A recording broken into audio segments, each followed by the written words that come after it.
Hello everyone. आज म यो क्लास 12 को इलेक्ट्रिक चार्जेस एन्ड फिल्ड जुन चाहिँ क्लास 12 को फिजिक्सको फर्स्ट च्याप्टर हो त्यो म स्टार्ट गर्दैछु। र स्टार्ट गर्नुभन्दा अगाडि म सानो मेरो इन्ट्रोडक्सन दिन चाहन्छु। म भानु शर्मा, फिजिक्स है। र इलेक्ट्रिक चार्जेस एन्ड फिल्ड, पहिला हामीले चार्जलाई बुझ्नु पर्यो। What is charge, what is electric charge. Electric charge भनेको चाहिँ के हो भन्दाखेरि चाहिँ इलेक्ट्रिक चार्ज भनेको चाहिँ it is intrinsic property of elementary particles. Intrinsic property of elementary particles. म यो सबै लेखि बस्दिनँ, किन भन्दाखेरि चाहिँ म तपाईँहरूलाई एउटा बुक रेफर गर्नु भनेर म रिक्वेस्ट गर्छु। एसएल अरोराको, त्यसमा सबै कम्पिटिटिभ इक्जामदेखि लिएर सिबिएसई इक्जाम भयो, सबै त्यहाँनिर डिटेल्स छ र कन्सेप्ट पनि त्यहाँनिर मजाले बुझाइदिएको छ। र यो बुक तपाईँहरूले रेफर गर्नु होला। र इलेक्ट्रिक चार्ज भनेको चाहिँ के हो त भन्दाखेरि चाहिँ it is a property, intrinsic property of elementary particles, जुन चाहिँ म्याटरमा हुन्छ। Intrinsic property of elementary particle. अब पार्टिकल एलिमेन्ट्री पार्टिकल्स भनेको चाहिँ के आउँछ त भन्दाखेरि चाहिँ इलेक्ट्रोन र प्रोटोन आउँछ। इलेक्ट्रोन र प्रोटोन, इलेक्ट्रोन र प्रोटोन आउँछ। इलेक्ट्रोन अनि प्रोटोन आउँछ। इलेक्ट्रोन्स अनि प्रोटोन्स आउँछ। यो चाहिँ एलिमेन्ट्री पार्टिकल्स अफ म्याटर्स भयो। र intrinsic property of elementary particles चाहिँ चार्ज हो, इलेक्ट्रिक चार्ज हो। जस्तै प्रोटोनलाई मैले प्लस भने पोजिटिभ, यो पोजिटिभ भयो। र इलेक्ट्रोन चाहिँ यो नेगेटिभ हुन्छ। प्रोटोन चाहिँ प्लस भयो, इलेक्ट्रोन चाहिँ नेगेटिभ हुन्छ। अब elementary intrinsic property of elementary particles भनेपछि प्रपर्टी, प्रोटोनको प्रपर्टी के रहेछ? Positive charge. Intrinsic property positive charge हो। र इलेक्ट्रोनको इन्ट्रिन्सिक प्रपर्टी के हो? नेगेटिभ चार्ज भयो। र चार्जको डेफिनेसन चाहिँ हो it is an intrinsic property of elementary particles like electron and proton भयो। यो चाहिँ भयो इलेक्ट्रिक चार्ज। र इलेक्ट्रिक चार्जको भयो इट इज, म सानो डेफिनेसन लेखिदिन्छु। इलेक्ट्रिक चार्ज, इलेक्ट्रिक चार्ज भनेको चाहिँ it is an intrinsic property, it is an intrinsic property of elementary particles,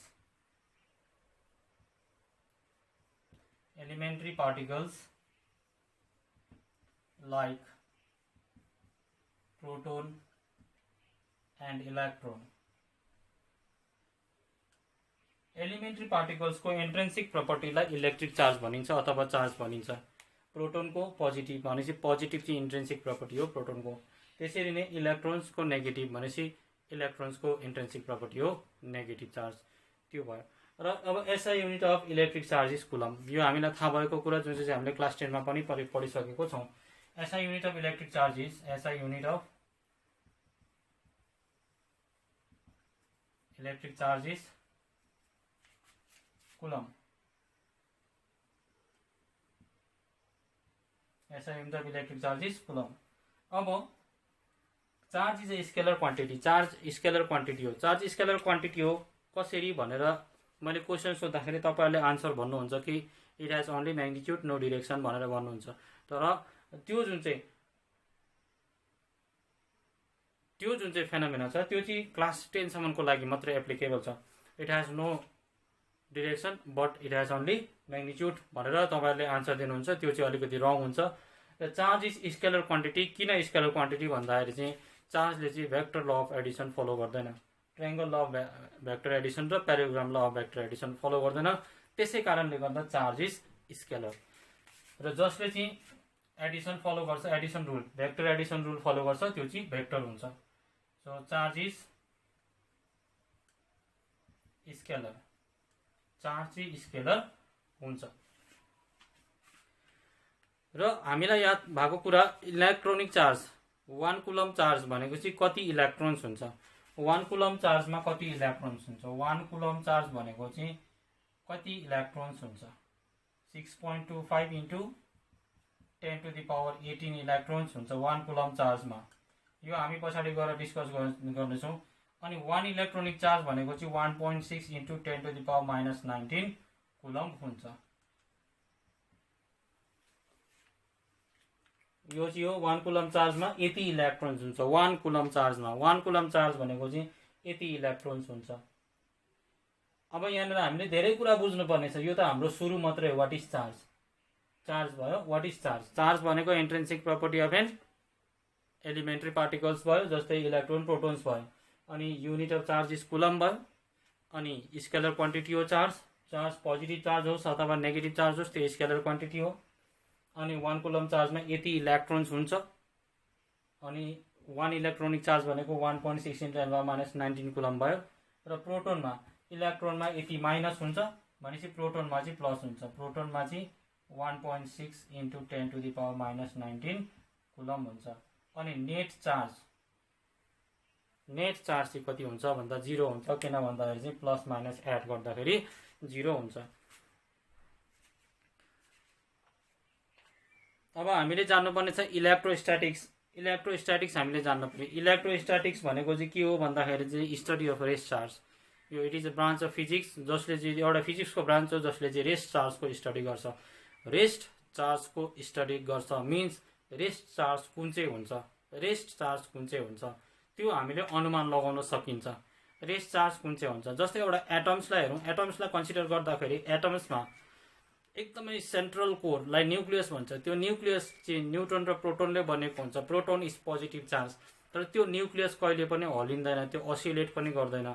भनेपछि त्यो प्रोटोन छ त्यहाँ न्युक्लियसभित्र, त्यो प्रोटोन छ। त्यो प्रोटोनले चाहिँ के गर्छ त भन्दाखेरि चाहिँ त्यो प्रोटोन जहिले पनि रेस्टमा हुन्छ। त्यो कहिले पनि असिलेट गर्दैन, मुभ पनि गर्दैन।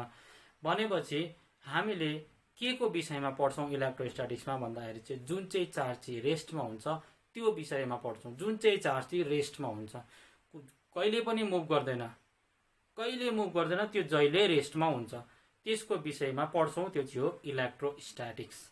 स्ट्याटिक्स भन्नु नि रेस्ट हो।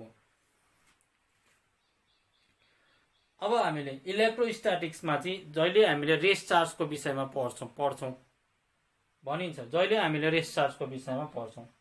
तर अब हामी यहाँनिर सिचुएसनलाई लियौँ फ्रिक्सनल इलेक्ट्रिसिटी। फ्रिक्सनल इलेक्ट्रिसिटीमा चाहिँ फ्रिक्सन बाई रबिङ कुनै पनि सब्सटेन्सलाई चाहिँ रब गर्दाखेरि दुईटामा एक अर्कालाई रब गर्दाखेरि चाहिँ त्यो अर्को अनचार्ज बडी चाहिँ चार्ज हुन्छ। कतिखेर भन्दाखेरि चाहिँ ड्युरिङ रबिङ।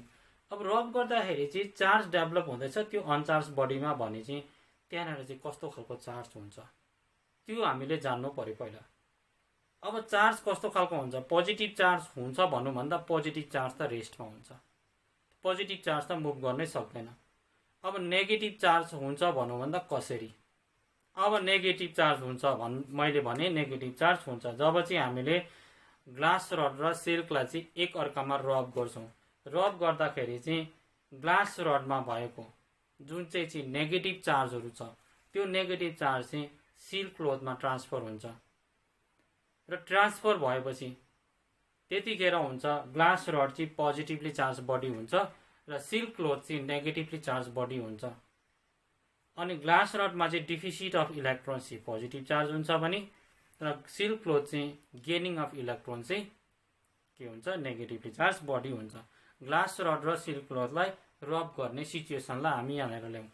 अब म यहाँनिर यो कुरा त क्लियर भयो।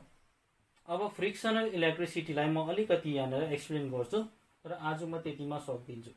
फ्रिक्सनल इलेक्ट्रिसिटी र फ्रिक्सनल इलेक्ट्रिसिटीमा हामीले दुईटा बडीलाई चाहिँ एउटा पोजिटिभली चार्ज बडी र अर्को नेगेटिभली चार्ज बडीलाई चाहिँ हामीले रब गर्नुपर्ने सिचुएसन छ। ग्लास रड र सिल्क क्लोथलाई रब गरिँदैछ। अब ग्लास रड, यो ग्लास रड भयो, ग्लास रड यो चाहिँ ग्लास रड भयो, ग्लास रड अनि सिल्क क्लोथ यसलाई यो सिल्क क्लोथ भयो। यो दुईटालाई चाहिँ रब गरिँदैछ। यो दुईटालाई रब गर्दाखेरि चाहिँ यसमा भएको जुन चाहिँ एक्सेस नेगेटिभ चार्ज छ त्यो नेगेटिभ चार्ज चाहिँ सिल्क क्लोथमा ट्रान्सफर हुँदैछ। सिल्क क्लोथमा ट्रान्सफर हुँदैछ। कसरी ट्रान्सफर हुन्छ? जब चाहिँ रब गरिन्छ, जब ग्लास रड र सिल्क क्लोथलाई रब गरिन्छ तब चाहिँ के हुन्छ त भन्दाखेरि चाहिँ ड्यू टु थर्मल एनर्जी त्यहाँनिर थर्मल एनर्जी डेभलप हुन्छ। थर्मल एनर्जी डेभलप भएको कारणले गर्दाखेरि चाहिँ यो ग्लास रडमा भएको जति पनि इलेक्ट्रोन्सहरू छ सिल्क क्लोथमा ट्रान्सफर हुन्छ। ओके, अब यहाँनिर तपाईँहरूको दिमागमा एउटा क्वेसन उठ्छ, किन इलेक्ट्रोन ट्रान्सफर भयो, किन प्रोटोन भएन। र इलेक्ट्रोस्ट्याटिक्स भनेको चार्ज एट रेस्ट हो। चार्ज एट रेस्ट भनेपछि प्रोटोन रेस्टमा छ होइन, इलेक्ट्रोन पनि त रेस्टमा हुन सक्थ्यो, तर किन प्रोटोन मात्रै चाहिँ रेस्टमा छ भन्दाखेरि चाहिँ अब इलेक्ट्रोन चाहिँ के हुन्छ त भन्दाखेरि चाहिँ यो एउटा न्युक्लियस भयो। न्युक्लियस भनेपछि यहाँनिर प्रोटोन छ, यहाँनिर प्रोटोन छ, यहाँ पोजिटिभ चार्ज छ। न्युक्लियसको बाहिर फर्स्ट सेलमा आउँ, सेकेन्ड सेलमा आउँ, थर्ड सेलमा आउँ। अब यो फर्स्ट सेलको जति इलेक्ट्रोन छ यो इलेक्ट्रोन्सलाई चाहिँ न्युक्लियसले बाउन्ड गरेर राख्न सक्छ, न्युक्लियसले बाउन्ड गरेर राख्न सक्छ। यहाँनिर force of attraction between the nucleus and the electron चाहिँ स्ट्रङ हुन्छ, स्ट्रङ हुन्छ। अब हामी नेक्स्ट सेलमा आउँ, यहाँनिर 8वटा इलेक्ट्रोन हुन्छ, 1 2 3 4 5 6 7 8 8वटा इलेक्ट्रोन भयो। अब जुन चाहिँ न्युक्लियर फोर्स चाहिँ जति यो सेन्टरबाट न्युक्लियसदेखि जति बाहिर आउँदै जान्छौँ त्यति नै न्युक्लियर फोर्स चाहिँ घट्दै घट्दै घट्दै घट्दै घट्दै जान्छ। र force of attraction between the nucleus and the electrons घट्दै जानुको मतलब चाहिँ के हो त भन्दाखेरि चाहिँ अब जति यो बाहिर आउने इलेक्ट्रोन्सहरू छ त्यो चाहिँ लुजली बाउन्ड हुनु हो। लुजली बाउन्ड हुन्छ जुन चाहिँ इलेक्ट्रोन्सहरू हुन्छ त्यही लुजली बाउन्ड इलेक्ट्रोन्स नै एउटा बडीबाट अर्को बडीमा के हुन्छ ट्रान्सफर हुन्छ। इलेक्ट्रोन लुज हुन्छ, लुज भइसकेपछि force of attraction between the nucleus and the nucleus and the electrons decrease हुन्छ, त्यहाँसम्म डिक्रिज हुन्छ जब हामीले त्यसलाई रब गर्छौँ। रब गर्दाखेरि चाहिँ त्यहाँनिर चाहिँ कस्तो खालको इलेक्ट्रोन्सहरू मात्रै ट्रान्सफर भएको हुन्छ त भन्दाखेरि चाहिँ जुन चाहिँ लुजली बाउन्ड इलेक्ट्रोन्सहरू छ त्यो मात्रै ट्रान्सफर भएको हुन्छ। र जब चाहिँ इलेक्ट्रोन्सहरू ट्रान्सफर हुन्छ यो ग्लास रडबाट त्यतिखेर चाहिँ यो इलेक्ट्रोन्स यहाँनिर चाहिँ यो ग्लास रडमा चाहिँ के हुन्छ त भन्दाखेरि चाहिँ इलेक्ट्रोन डेफिसिट हुन्छ। भनेपछि इलेक्ट्रोन्सको मात्रा कम्ती हुन्छ। हुन्छ इलेक्ट्रोन हुँदैन भनेको होइन, तर इलेक्ट्रोन्स हुन्छ तर डेफिसिट हुन्छ इलेक्ट्रोन। जस्तै मैले एउटा इक्जाम्पल लिएँ, डेफिसिट इलेक्ट्रोन्स भयो। सोडियमले यहाँनिर प्लस आयोन फर्म गरेको हामीले देख्छौँ, पोजिटिभ आयोन्स फर्म गरेको देख्छौँ। किन पोजिटिभ आयोन्स फर्म गर्दैछ त भन्दाखेरि चाहिँ सोडियमले चाहिँ यसमा चाहिँ 11वटा इलेक्ट्रोन्स छ। 11वटा इलेक्ट्रोन्समा चाहिँ एउटा कुनैलाई दियो भने चाहिँ अब नम्बर अफ इलेक्ट्रोन र नम्बर अफ प्रोटोन बराबर हुन्छ। कुनै पनि एलिमेन्टमा नम्बर अफ इलेक्ट्रोन र नम्बर अफ प्रोटोन चाहिँ बराबर हुन्छ। भनेपछि 11वटामा एउटा इलेक्ट्रोन दियो भने अब इलेक्ट्रोन डिफिसिट भयो, इलेक्ट्रोन 10वटा मात्रै हुन्छ तर प्रोटोन चाहिँ 11वटा हुन्छ। त्यसै कारण Na पोजिटिभ देखाउँदैछ। त्यस्तै हिसाबले यही सिचुएसनलाई हामीले यहाँनिर हेऱ्यौँ भने चाहिँ के हुन्छ त भन्दा चाहिँ ग्लास रडमा इलेक्ट्रोन छैन होइन, छ तर डेफिसिट इलेक्ट्रोन छ। त्यसै कारणले गर्दाखेरि चाहिँ यो चाहिँ बिकम्स पोजिटिभली चार्ज। जब चाहिँ हामीले रब गर्छौँ त्यतिखेर चाहिँ यो पोजिटिभली चार्ज हुन्छ। भनेपछि यो सिल्क क्लोथमा चाहिँ के हुन्छ भन्दाखेरि चाहिँ यो त नेगेटिभली चार्ज बडी हो। जब यसले चाहिँ यहाँबाट चाहिँ चार्ज ट्रान्सफर हुन्छ यो बिकम नेगेटिभ चार्ज हुन्छ। पहिला चार्ज थिएन, त्यही इलेक्ट्रोन्स ट्रान्सफर भयो अनि यो चार्ज नेगेटिभली चार्ज भयो। यो चाहिँ नेगेटिभली चार्ज बडी भयो, नेगेटिभली चार्ज बडी चार्ज, अनि यो चाहिँ पोजिटिभली चार्ज। ग्लास रड चाहिँ पोजिटिभ चार्ज हुन्छ अनि यो सिल्क क्लोथ चाहिँ नेगेटिभ चार्ज हुन्छ। अब यहाँनिर हाम्रो यो जुन चाहिँ फ्रिक्सनल इलेक्ट्रिसिटीको कुरा भयो, तर अब यो फ्रिक्सनल इलेक्ट्रिसिटीबाट हामीले के गर्छौँ त भन्दाखेरि चाहिँ कुनै पनि दुईटा अब्जेक्ट्सलाई, दुईटा सब्सटेन्सलाई एकअर्कामा रब गर्छौँ जुन चाहिँ फ्रिक्सनल इलेक्ट्रिसिटीमा, र चार्जलाई ट्रान्सफर गर्ने काम गर्छौँ। र चार्जलाई ट्रान्सफर गर्दाखेरि यो ग्लास रडमा मास चेन्ज हुन्छ भन्ने क्वेसन आउँछ। र मास चेन्ज हुन्छ, यो यसमा मास चेन्ज हुन्छ चाहिँ ग्लास रडमा अभियसली हुन्छ। किन भन्दाखेरि चाहिँ त्यो इलेक्ट्रोन्सले भने त मास बोकेको छ, यसको मास चेन्ज हुन्छ। यसले मास गेन गर्छ, सिल्क क्लोथले अभियसली गर्छ। किन भन्दाखेरि चाहिँ ग्लास रडबाट इलेक्ट्रोन्स कहाँ गएको छ, सिल्क क्लोथमा गएको छ। यो चाहिँ फ्रिक्सनल इलेक्ट्रिसिटी। यहाँनिर हामीले सबै कुरा हेर्नु पर्यो, यसको चार्ज हेर्नु पर्यो, यसको मास हेर्नु पर्यो, चार्ज बाई मास रेसियो हेर्नु पर्यो है, सबै कुरालाई हेर्नु पर्यो।